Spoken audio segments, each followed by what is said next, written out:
Good afternoon, everyone. Welcome to this press briefing by Ambassador Zhaoxu on the Chinese presidency of the Security Council in November. Today, Ambassador Ma will first give you an introduction everyone. On the Security Council's work. Welcome to this press briefing by Ambassador Zhaoxu on the Chinese presidency of the Security Council in November. Today, Ambassador Ma will first give you an introduction everyone. On the Security Council's work. Welcome to this press briefing by Ambassador Zhaoxu on the Chinese presidency of the Security Council in November. Today, Ambassador Ma will first give you an introduction everyone. Welcome to this press briefing by Ambassador Zhaoxu on the Chinese presidency of the Security Council in November. Today, Ambassador Ma will first give you an introduction everyone. Welcome to this press briefing by Ambassador Zhaoxu on the Chinese presidency of the Security Council in November. Today, Ambassador Ma will first give you an introduction everyone. Welcome to this press briefing by Ambassador Zhaoxu on the Chinese presidency of the Security Council in November. Today, Ambassador Ma will first give you an introduction everyone. Welcome to this press briefing by Ambassador Zhaoxu on the Chinese presidency of the Security Council in November. Today, Ambassador Ma will first give you an introduction everyone. Welcome to this press briefing by Ambassador Zhaoxu on the Chinese presidency of the Security Council in November. Today, Ambassador Ma will first give you an introduction everyone. Welcome to this press briefing by Ambassador Zhaoxu on the Chinese presidency of the Security Council in November. Today, Ambassador Ma will first give you an introduction everyone. Welcome to this press briefing by Ambassador Zhaoxu on the Chinese presidency of the Security Council in November. Today, Ambassador Ma will first give you an introduction. Security in the world. And the second will be on 20th, with the focus on peace and security in Africa, especially the peacekeeping operations in Africa. So those are the two major events during the month to open debate. Let me give you some background on those open debate. A few words on the first one. More than 7 decades ago, the international community established a collective security mechanism with the UN at its core. So it is based on the purposes and principles of the UN Charter and the vision and practice of multilateralism. Thanks to that, the world has maintained peace in general in the past many years. However, the recent years have witnessed interwoven traditional and non-traditional security threats and prolonged regional conflicts. So we are facing severe challenges in the international security situation. At the same time, international rules and multilateral mechanisms are being undermined. So the world situation is filled with uncertainties and destabilizing factors. Under the UN Charter, the Security Council has the primary responsibility of maintaining international peace and security. The Council, in fulfilling its duty, must play a leading role in strengthening multilateralism and the collective security mechanism. In light of the new problems and new challenges we are facing, we believe it is important that the United Nations member states jointly uphold the purposes and principles of the UN Charter. We need to find ways and means to strengthen multilateralism and the role of the United Nations, to consolidate the collective security mechanism, and increase cooperation between the United Nations and regional organizations. So it is upon the member states to resolve disputes peacefully through dialogue and effectively address global and regional security challenges in order to build a community with a shared future for mankind. So I believe the open debate on 9th will provide a platform for the member states to further their discussion and consideration of this issue.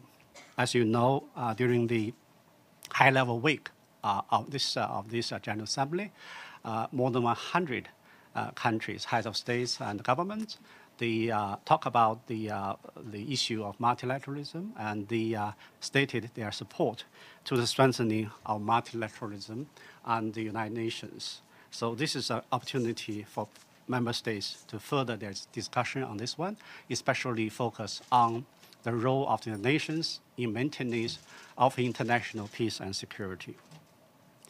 The second open debate is on peace and security of Africa. As you know, this year marks the 70th anniversary of UN peacekeeping. Over the past 70 years, Africa has been a major partner for the United Nations peacekeeping operations. Among the leading troop contributors, more than half are African countries. And the 5 biggest UN peacekeeping operations are in Africa. Peacekeeping operations in Africa and those of the United Nations are mutually supportive and complementary, and together serve as effective tools for maintaining peace and security in Africa. So against the current situation, against the challenges, Africa needs the support of the international community in this effort to uphold peace and security. The United Nations also needs to strengthen cooperation with AU and African countries in maintenance of international and regional peace and security. So the cooperation and collaboration is very important for both. So we hope that what we do in November will help to set the stage and create a sound atmosphere to further discussion on this topic by the member states. We hope that this will lead to more attention and input from the international community to strengthen the capacity building of the AU and African countries in safeguarding peace and security in Africa. I have to mention that it is the tradition of Chinese presidency to pick up the issue concerning peace and security in Africa. Almost during every presidency of China, we hold the open debate on concrete issues concerning peace and security in Africa. This reflects China's commitment to the peace and security in this continent, and China's commitment to support the efforts made by AU and African countries in this regard. This is also the common position of the Council members. After talking about something like the open debate, I would like to give you some briefs about the agenda items. As I mentioned, this month we are going to hold more than 20 meetings, and we will take up issues like Libya, Syria, Lebanon, Burundi, Iraq, Bosnia-Herzegovina, Lebanon, Kosovo, Yemen, among others.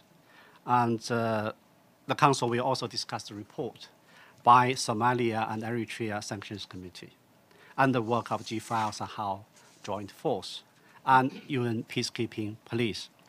Let me highlight some major points. On Libya, the Council follows the situation of Libya closely and supports all efforts of stabilizing the situation and promoting a political settlement. We support the implementation of the UN Action Plan put forward by a special representative of the Secretary General and in stepping up the mediation efforts. We hold that despite the challenges facing Libya, including a fragile security situation, rampant terrorist activities, and the issue of refugees and migrants, Libya continues to achieve difficult but steady progress in political transition. So the Council will increase its support and keep to the direction of political settlement. On Syria, we are going to have opportunity to discuss the Syrian issue in 3 occasions, one on chemical weapons, one on the political process, one on the humanitarian situation. And so, as you know, Syria is an important issue on the Council's agenda. It has major impact on the regional situation. The situation in Syria is at a critical juncture with an important political settlement opportunity. So the Council members support the political settlement of the Syrian issue and support the United Nations as the main mediation channel and the work of the Special Envoy, de Mistura. And based on relevant resolutions such as 2254, the Council will continue to promote dialogue and negotiation among the parties in Syria to reduce conflicts and find a solution acceptable to all. The priority now is the establishment of Syrian Constitutional Committee. All the members hope that the relevant parties will implement the Memorandum of Stabilization of the situation in Idlib, the escalation area, by Russia and Turkey, and create favorable conditions for Syrian political process. On Somalia and Eritrea Sanctions Committee, as you know, recently the situation in the Horn of Africa has shown positive development. Progress in nation building of Somalia, improvement of relations among regional countries. The Council welcome those positive developments and also encourage countries in the region to increase the dialogue and build mutual understanding and seize the opportunity and the positive momentum to find solutions in good faith. On Bosnia and Herzegovina, to maintain security and stability and promote social and economic development and ethnic harmony in Bosnia and Herzegovina is in common interest of the international community and the countries in the region. We believe the discussion of the Council will make a positive contribution to this end. On UN peacekeeping police, over the past 70 years since its founding, UN peacekeeping has made tremendous contribution to the maintenance of international peace and security. And police is an important component of the overall UN peacekeeping operations. With more complex deployment circumstances and mandates in recent years, UN peacekeeping police is shouldering a more important role. The Security Council will be briefed by the peacekeeping police commissioners, and so we'll have a discussion on the issue and to consider how to improve the peacekeeping police operations so that the operation could contribute more to international peace and security. On Iraq and UNAMI, the Council will hear briefing by Mr. Kubis on November 13th, and the Council appreciate for the efforts Mr. Kubis has made, and we also welcome Ms. Hennis Plashat as the new special representative of Secretary General and head of UNAMI. We believe that Iraq's peace, stability, and reconstruction are at a critical stage. Inclusive political solution is the only way towards lasting peace and security in Iraq. On Kosovo, the Council members hope that the parties concerned will seize the opportunity of resumed dialogue and demonstrate political will, carry out sincere dialogue and implement the agreement they have reached.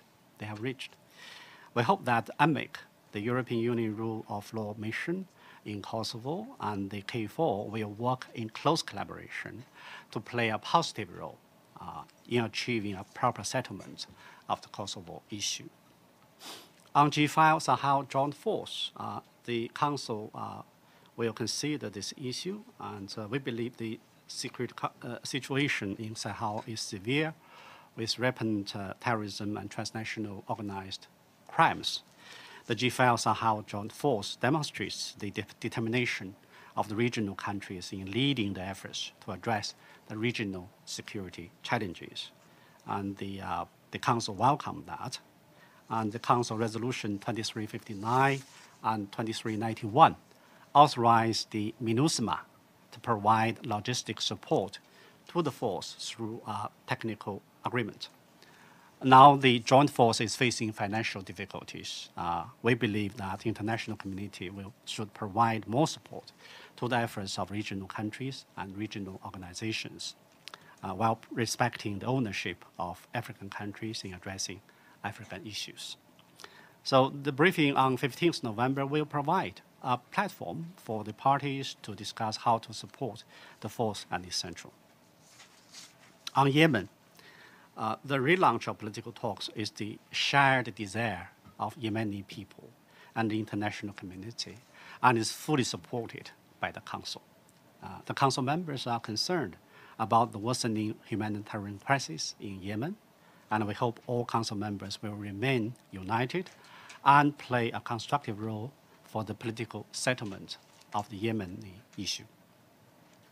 On the Middle East peace process, the Council members are concerned about the current situation between Palestine and Israel, which is more complex, and the humanitarian situation in Gaza is deteriorating. The Council members will express their views on how to push all relevant parties to continue dialogue and explore ways to resolve this issue. On Lebanon, we hope the Lebanon will form a new government as soon as possible to deliver on guidelines of governance, uphold stability and security, and promote economic development. UNIFIL has played an important role in keeping the operation field calm and the region generally stable. The international community should continue to support Lebanon, help strengthen the capability of Lebanon armed force for Lebanon's stability and security, and ease the pressure on Lebanon in receiving refugees from Syria and Palestine. On Burundi, recently the situation in Burundi is generally calm, and the African regional organizations are still making efforts for a peaceful solution of the political situation in Burundi. We hope the briefing will play a constructive role in promoting lasting peace and sustainable development in Burundi. On South Sudan, the Council will keep a close eye on the situation. And recently, thanks to the mediation efforts of the AU, IGAD, and regional countries, good progress has been made in the political process of South Sudan. The parties of South Sudan have signed the revitalized peace agreement, and this is a critical step to achieve peace and stability in South Sudan. We hope the parties will continue to resolve differences through peaceful means to further promote the political process. And the Security Council will continue to support peace and stability in South Sudan and the mediation efforts made by AU, IGAD, and regional countries. Apart from those hotspot issues I just mentioned, the Council will consider adoption of 6 resolutions on extending mandates for the following forces fighting piracy off the Somali coast. The EU4L3, sanctions on Libya, MINUSCA, Somalia and Eritrea Sanctions Committee Monitoring Group, SEMG, and UNICEF. Apart from the agendas on the POW, China's presidency, we are going to hold some side events during the presidency. We are planning to organize 2 side events. The first one is the planned visit by the Security Council members to China. And I have the honor to invite my colleagues in the Council to pay a visit to China and to give my colleagues one opportunity to feel China, feel China's development, to feel China's opening up and reform. And also the theme of the visit will be the peacekeeping operations. We will have a chance to visit, hopefully to visit the standby peacekeeping forces near Beijing. And so we will have opportunity to exchange with the soldiers, peacekeeping soldiers and officers, and to consider and to discuss how to improve the work of peacekeeping operations, and of course to learn more about China's view in this regard. We are also paying visit to, apart from Beijing, to Shenzhen and Guangzhou, and those are the forefront, the cities at the forefront of opening up and reform of China. You know, this year marks the 40th anniversary of opening up and reform of China. So that would be meaningful for us to go to the southern part of China, go to the starting point of the opening up and reform, to have some impression about the development of China in the past 40 years. Another side event, maybe you have noted, will be held on 6th. That will be the performance given by the China People with Disabilities Art Performance Troupe. The troupe is well known all over the world. They have traveled more than 100 countries. They were awarded by the UN agencies. And the idea is that we have this kind of performance for the members of the council and also members of the nations, including yourself, not only to enjoy the performance of the artists, but also to learn from the people with disabilities in their fight for the international peace and security. So that will be a very big event, and you're welcome to participate in that event. And during the presidency, as our practice, we are going to contribute our part in the enhancement of the working methods of the Security Council. We are going to provide some kind of suggestions for the elements of briefing in meetings and consultations. We'll provide the suggestions to the briefers for them to focus on the issue and to spend the time reasonably and to ensure the efficiency and effectiveness of the council. So those are basically what I'm going to brief you today, and I believe that during China's presidency, we can count on the support of the member states, count on your support, so we can work together to ensure the smoothness of the work of the council in November, and also to make contributions to the cause of maintenance of international peace and security. Thank you very much for your attention. Thank you, Ambassador. Now the floor is open to questions, focusing on work of the Security Council. And Jean-Paul, please. Thank you. Yeah. Oh, Ambassador Ma, congratulations for your presidency, and on behalf of the United Nations Correspondent Association, thank you for this press conference. I have a question that is borderline, but is important to me at least. In November 5th, the Security Council will discuss Middle East, but on the same day, the United States will start new sanctions against Iran and regarding oil to punish them. And China is the major importer of oil from Tehran. You're going to continue to do that after the 5th, or someone else is going to take care of the issue? Thank you very much. I think that the issue just mentioned is not on the agenda of the program. So if there's any suggestions from the member or from the member of the council as presidency, we'll listen to the ideas and opinions of the members and to work on that issue. So at this stage, I'm not sure. I have no any information about that. And but as the presidency will be open to all kinds of suggestions and advices given by the council, and we will do our best to coordinate the opinions of the council members. Thank you very much. Next question. Michelle from Reuters. Thank you, Ambassador. Michelle Nichols from Reuters. A question for you on North Korea, which is on the Security Council agenda. Perhaps a question, though, in your national capacity. Last month, North Korea and China and Russia had a meeting in Moscow, and your ministry put out a statement afterwards saying that it's necessary to consider adjusting UN sanctions against North Korea at an appropriate time. Is now the appropriate time? And if not, when is the appropriate time? Thank you. On the agenda of this month, we have the 17-18 committee, which is related to the sanctions on DPRK. And so the focus of this month's work will focus on the report of the 17-18 committee. We'll listen to the report of the chair of the committee on the work of this committee. And as you know, the committee is plays a very important role in implementation process of relevant resolutions.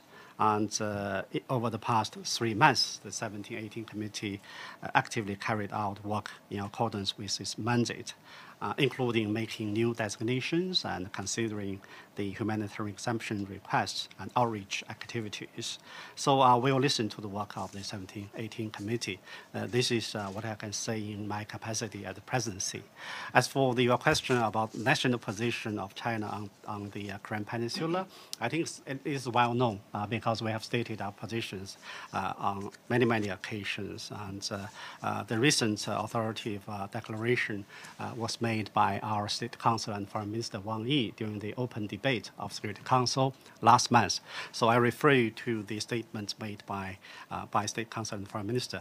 What I'm going to say is that China is always committed to the denuclearization on the peninsula. We are committed to the peaceful solution of that issue through consultation and dialogue. We are committed to the peace and security, maintenance of peace and security on the peninsula. And we welcome the inter-Korean and DPRK-US dialogues, and we hope that the outcome of those dialogues could be implemented as soon as possible so as to maintain the peace and security on the peninsula and for lasting solution of that issue, which is it should be a peaceful, diplomatic, and political. On the issue just mentioned on sanction, I think our Prime Minister has made it very clearly the Security Council resolutions related to the DPRK contain reversible provisions, which clearly provide for adjustments to the sanctions in light of DPRK's compliance. So given the positive developments in the inter-Korean and DPRK-US relations and DPRK's important commitments and actions on denuclearization, some Security Council members, including China, we believe that it is necessary for the Security Council to consider invoking the reversible provisions at an appropriate time. And this complies with the spirit of Security Council resolutions and encourages DPRK and other relevant parties to take bigger steps towards denuclearization. As for what time is the appropriate time, I cannot give an answer at this moment. I think it depends on the development situation and the opinions of the council members. Xinhua, please. Thank you. Xinhua News Agency, Ma Jianguo. Congratulations, Ambassador Ma. My question is that on 20th, we are going to have the peace and security in Africa and peacekeeping in Africa open debate. And what's the link between the early September we have in Beijing, the China-Africa Cooperation Forum, and also at UN here, we pay a lot of attention to South-South cooperation. What's the link between all this? Thank you. The open debate to be held on 20th is on the peace and security in Africa, and that will be an opportunity for all the members of the United Nations to talk about ways and means to improve our work in that regard. So that will be an open debate, open to all the member states. And I think the international community, including member states of the United Nations, they are very keen to contribute to this process. As for China's contribution to this regard, to this issue, you're right to mention that recently the FOCAC was held in Beijing, and the President Xi Jinping put forward suggestions for 8 major actions, and among 8 major actions, the peace and security in Africa is a very important part of that.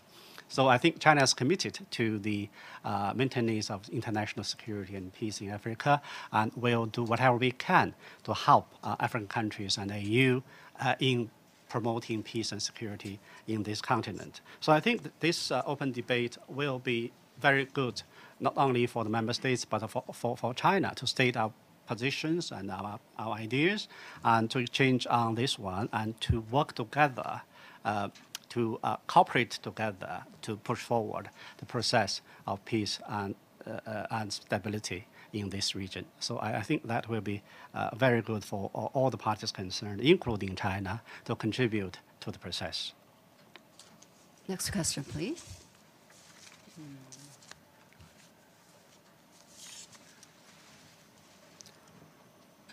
Linda from NPR, right? Please, yeah. No. I think that will be Okay. very good Please, for please, all the parties concerned, Yeah. including China, to contribute to the process. Yeah, and I write for a blog in Germany, but also I have covered for South Korean news at times. And my question is back to the question of working methods and the role of the UN and the Charter. And I wondered if you have looked at and are aware of Article 32 and Section 5 of the Charter, which has to do with inviting a country that's involved in some dispute that the Security Council takes up, and having them be able to be involved in the discussion. They can't vote, but they can be involved in the discussion that the Security Council takes up. And this allows for a due process, it allows for us to hear the views of that country. I wondered if you see that as something important to make available in general, and particularly with the DPRK. I know the UN was encouraging them to come to meetings and to speak up, but if they speak up after sanctions are passed, it does no good. This provides them to speak up before the sanctions are passed. So I'm wondering if this is something that you might look at seriously. Lavrov had said this is very important, but on his own he can't get this followed. But I wondered if you can look at it and see and consider it and take it up as part of your working methods work. Thank you. In my capacity as the presidency, I think the council work in accordance with the UN Charter and the provisional rules of procedures, and those are the Bible of this council. So we'll make sure that the council will follow that and in dealing with the issues you just mentioned. Thank you. From AFP.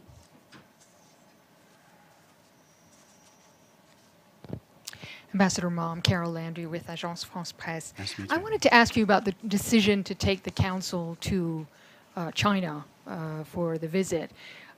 Usually, the council will go to a conflict area to get a, on the ground view of what is going on. Clearly, this is not the case. What is the value of doing this trip? I mean, we've heard some criticism of sort of Security Council tourism on these trips, and I want you to articulate why you think this is worth taking the entire council to see what you're doing on peacekeeping. Well, you're right. This visit is different from the visit organized by Security Council. So this is not the activity of the council. This is the bilateral one. This is the invitation extended by myself by Chinese government, and the purpose of the visit is very clear. First of all, the council shoulders very heavy, very important responsibility to maintain peace and security in the world. And peacekeeping operation is one of the most important part of our duty. So the visit to China, as I said, the theme will be peacekeeping operations. And China is one of the major contributor to the United Nations peacekeeping operations. And we are attaching more and more importance to the UN peacekeeping operations. We are making more and more contributions in this regard, in both financially and also in terms of human resources. So the visit will provide one opportunity for the council members to have better understanding about China's participation in peacekeeping operations in China, and also to give Chinese officials and militaries an opportunity to exchange with the council members who are shouldering very important responsibility to maintain international peace and security. So that will be two-way traffic. That will be a very, very important opportunity for both to exchange on the peace and security issues, in particular improvement of peacekeeping operations. So this is of vital importance for us to do. Secondly, I think the understanding between the members are so important because the council are dealing with more and more complicated issues. As I said, this month we have more than 20 meetings touching upon many, many issues. So the cooperation and the collaboration among the members are of vital importance for their work for the Security Council. And to improve the understanding and the cooperation, you have many, many ways. We can sit in the council, in the chamber to discuss our meetings. This is one format. You have other formats. I mean, the informal and also discussions and interactions among the members, which is very important. It's getting more and more important for each other to understand each other's position.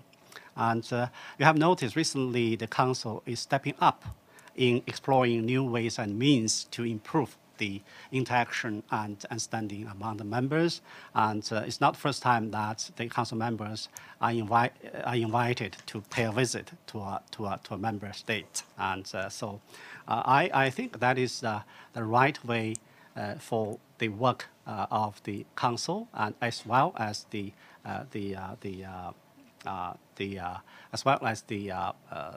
improvement of the understanding of the members to the positions of others.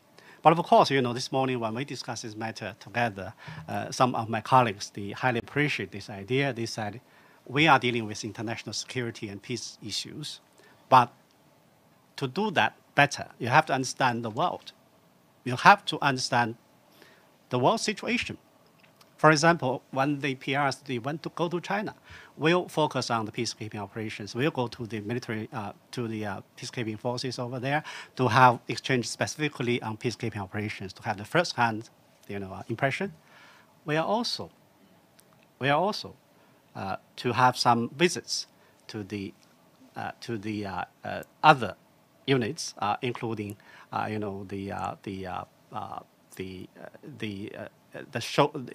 including the activities concerning China's development. China is a permanent member of the Security Council. China's development is very important for the international affairs. So I think to give people this kind of impression, that's very good for them to have even better understanding about China's position, China's development, and to think about our work of the Council. So you can establish this kind of connection very easily, and that is very important. And I understand that, more and more, the diplomacy is developing in terms of format. The substance is very important, to be very honest, but sometimes the format is even more important for people to have better understanding. Thank you. Hi, Linda Fasulo, NPR. I have a question regarding Venezuela.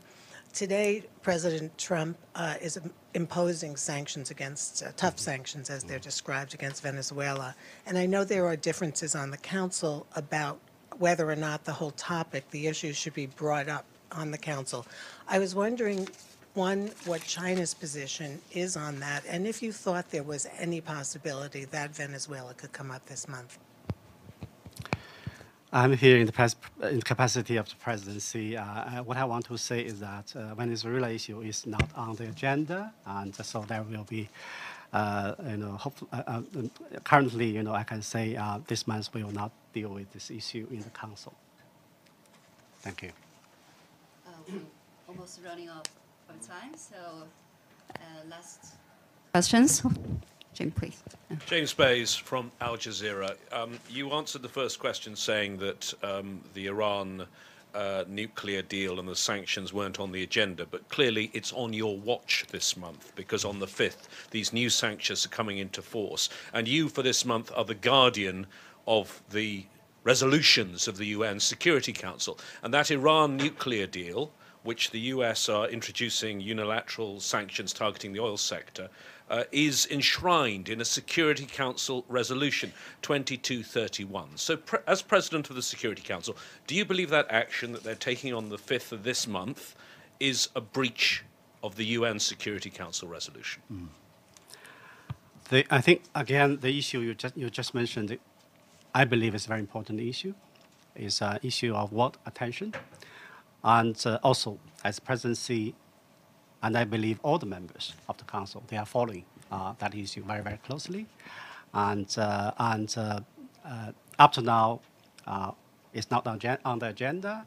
And up to now, I have not received any suggestions or proposals in that regard. So this is what I can say at this moment. So in your national capacity, does China believe that introducing unilateral sanctions is a breach of Security Council Resolution 2231? Our national position has been consistent and clear in this regard. You know that very well. You know, we oppose the unilateral sanctions against any country in the world. Is there something about to hear? I do think we might spend all afternoon to answer all the questions. So now the last question, and we will keep an open channel, and please come to me for the rest questions. So the last one. A seat, please. Yeah.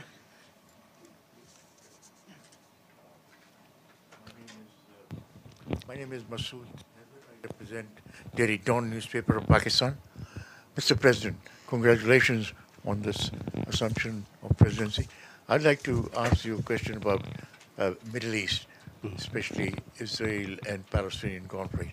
Why is it that I'm now noticing that the Palestinian-Israeli conflict is getting underplayed, and why is it that it is not taking front and center? Because it is the issue which has haunted the Security Council forever. Why is it being underplayed, and why is it you're not giving it enough attention so that this issue can somehow be resolved? Because it seems this issue is now being dragged to nothing. It's not going to happen. Thank you. In asking this question, I think you have already got your own answer. So I think there's no need for me to further on that. But I can tell you this month we'll have discussion on that issue. We'll have briefing on Middle East, focusing on Palestine on 19th. That'll be briefing, that'll be open to all the member states. And so in the morning of 19th, please come to listen to the ideas and opinions of the member states on that issue.